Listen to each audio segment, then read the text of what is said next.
welcome to another episode of a San Francisco Conservative, the new podcast series featuring yours truly, Tom Martin. I'm a lifelong journalist for ABC News, CBS News, and CNN, and I love my conversations with the great author based in San Francisco, Mr. David Parker. David is the author of Income and Wealth and a San Francisco Conservative, and he joins us from San Francisco. Hey, David, how are you today? I'm fine, Tom. Nice to see you. Good to see you as well. Thank you. Thank you. As you know, I have the benefit that some of our listeners and viewers do not have quite yet. I have an opportunity to read your essays as they're coming together for your next book. And I was just reading the one about SpaceX, the privatization of space, and it seems to me that the Artemis rocket project, which is currently in orbit near the moon, sent back some great photographs, amazing photographs. It could be a great way to pull our nation together. I remember, I guess the first president who I really remember is JFK, and how that whole idea of the moonshot doing something impossible. Let's all pull together and have the government doing something beyond, our imaginations. From reading your essay, it sounds like maybe those days we really shouldn't retrace that path, right?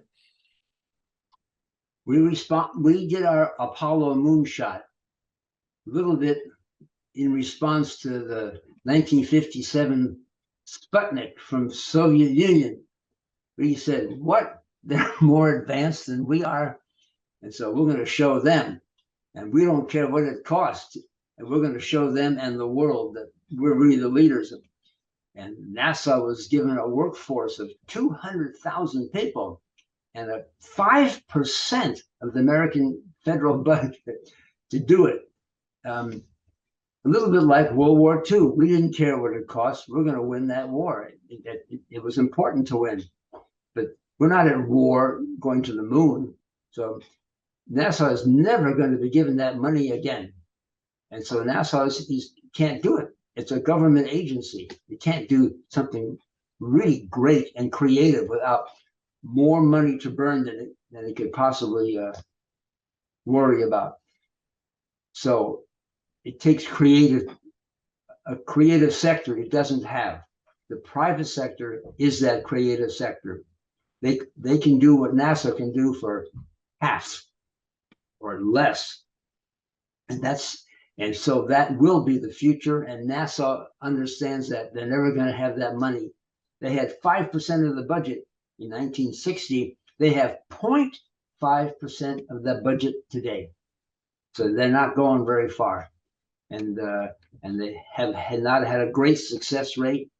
The space shuttle is very expensive, and when they send something up, they have to throw most of it away when they're done. They can keep a few parts, but Elon Musk has the Starship from his company, SpaceX.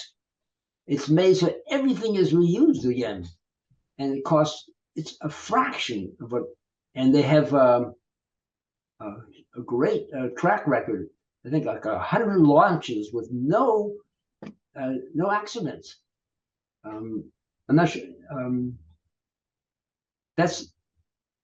So SpaceX is thinking of going to NASA is going to combine with SpaceX. They said they're going to do it. They can't do it on their own. Well, let me ask you this. So we have Elon Musk, Jeff Bezos, Richard Branson. I think those are the three who have put together these massive privatized space programs, and they're talking about space tourism. William Shatner went up, and so on. Are you concerned that that's kind of elitist? I mean, who can afford, is it $20,000, $200,000 for a ticket to go to the edge of space? I hear Tom Cruise is excited. I think he's going to be the first actor to film a part of a movie, in weightless space. But the common man doesn't have access to this. I understand the value of, the science, privatizing it, so you don't give 5% of our nation's budget, which we really can't afford, like in the JFK era. But it just seems that there is some elitism to this, no? It just seems that way. It's it's a drop in a bucket to those three guys you just mentioned. And they're it's just they're putting a little small fraction of their money into something that's interesting, so we should. And a space ticket might cost $200,000 a day, and a lot of people can afford that. By the way, a Warriors game in San Francisco costs $300 or $400. So just add a couple thousand to that, and you can go to the moon. A lot of people can afford that. But that'll come way down. That'll be $1,000 or a couple $1,000 or $5,000 or $10,000 to go to the moon. That'll come down. The creativity is the thing that really appeals to me. They asked Elon Musk for his Starship to go to the moon. But Elon Musk didn't design the Starship to go to the moon. He's way ahead of NASA and government employees. He built that to go to Mars, to start a colony. He says, Earth is going to blow itself up probably, so let's get a colony started. It's going to take a long time. We're going to melt the ice caps and get oceans going. We're going to plant trees. We'll have a dome over the thing, and it's a real planet. And so that's his Starship was designed to go to Mars. He says, yeah, and that's how you can use it. You can do your little tourist flights to the moon if you want, and go pick up a few rocks. Right. In fact, all of space, you don't even need to have human beings. You can just send robots. Yeah. Well, human beings are going to leave their own microbes on where they're. This is not even a good idea. Yeah. Well, here's another question for you. I know you reminded us. I guess I had forgotten that FDR's mission to the moon came out in response to Sputnik. I'd sort of forgotten about that. But we live in a very polarized time right now between, I love your essay, the MAGAs Make America Great Again. I think they had a couple of convictions recently for insurrection, some of the guys that stormed the Capitol on January 6th, versus, the progressives and so on.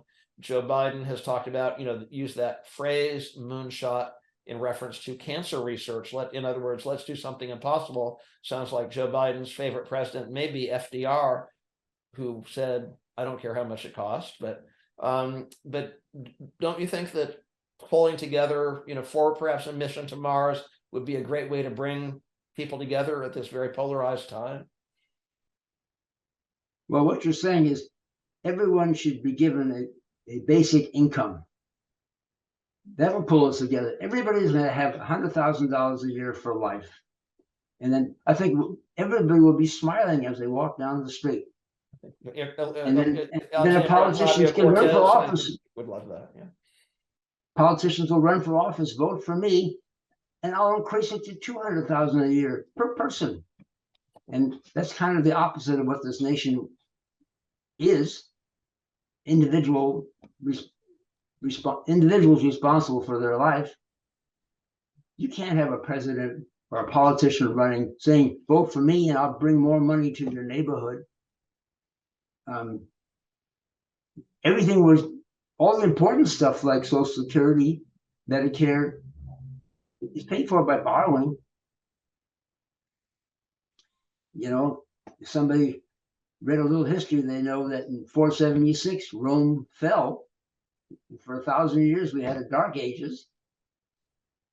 And the Roman soldiers were the most powerful military in all of Europe.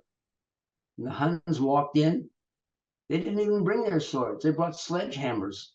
And they sledgehammered Rome to dust. Their Supreme Court, their Forum, their White House, their everything. The whole huge Colosseum. They got so tired they couldn't finish that fourth wall. They threw the sledgehammers down. The Romans didn't pick up their swords. They didn't lift a finger. Why? They hadn't been paid for a while. Why? All the tax money, revenue, which there was, went to service the interest on the debt. There was nothing left for any services. Well, we're getting pretty close. Give everybody $100,000 a year, and and another $50,000 in health insurance on top of that, maybe a nice pension on top of that. That'll bring us together. Yeah, it's a good idea. All paid for by borrowing. And then when there's not enough money to pay the interest, it'll all stop. And boom, we'll let the Chinese walk in with their sledgehammers. Our military is not going to lift us. Yeah. Well, lift a finger. I'm reminded of that classic quotation. Was it Santayana who said, you know, those who fail to remember history are doomed to repeat it? I don't think I want to repeat that kind of incident. Yeah. Well, I've added to that sentence. That sentence is only half true. Those who don't know history are condemned to repeat it. True. And those who do know history are also condemned to repeat it. So you can toss that whole expression out into the garbage. Okay. We're fighting World War II in Ukraine. Yeah. We're just bombing hospitals and torturing people, and life goes on as if it's not happening. Yeah. No, it's definitely something to think about. I think we're going to end our episode a little bit early this time around, but you certainly, again, thought-provoking. I appreciate it, and I just want to remind our viewers and our listeners to be sure to pick up copies of David's books, Income and Wealth and a San Francisco Conservative. You can do that by visiting his website, davidparkeressays.com. You can also find a page there with other episodes of this podcast series, in case you haven't checked that out yet. And you can also purchase copies of these great books through Amazon.com. Any closing words, David? Well, this is my last little episode on the 476 Rome is what my books are about. I'm saying that everything that happened in the past is happening now. And I give really good examples of the past. And my books are rich in examples from history. And yes, they're enjoyable to read. Yeah, I love that quality. Love that quality. Great. Okay, well, thanks again, and I look forward to seeing you the next time. Me too.